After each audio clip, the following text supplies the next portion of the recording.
Do'stlar, assalomu alaykum. Biz navbatdagi ishimiz bu yerda ham xuddi o'tgan uyalgidagi ishdek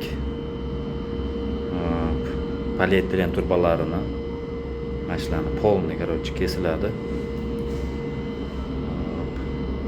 O'rniga temir turbani qo'yib ketish kerak ekan.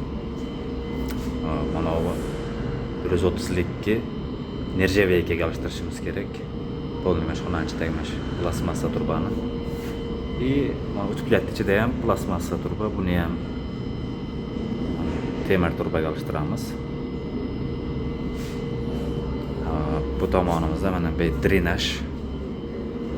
Mana yana bitta polietilen turba, bitta emas, ikkita turibdi. Bularni ham polni metallический нержавейка turbaga alishtirishimiz kerak. Drenajimiz уже tayyorlab bo'lib qoldik.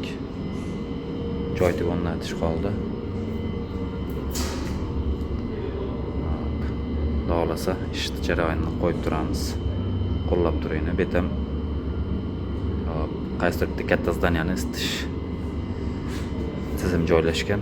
Mana shu yerda mana sovuq suv ketyapti. Do'stlar, xohlasa mana aka tugatdik. Deyarli kraskasi qoldi, maychudasi qoldi. Mana yerda ikki qator turba ketganda, katta turbadan.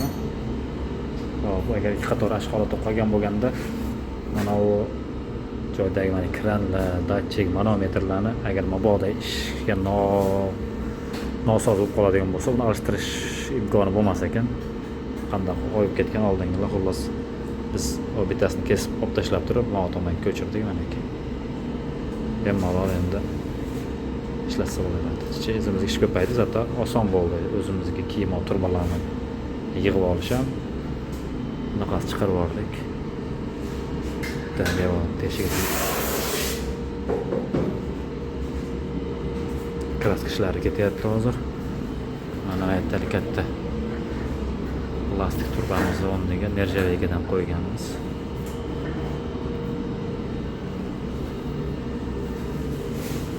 Tomonda ham xuddi shu nержавейка.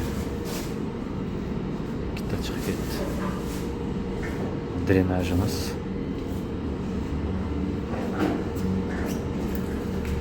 Shu sog' bo'lasizlar. Kommentariyada yozib qo'llab turinglar. Alloh rozi bo'lsin. Ishlar omad.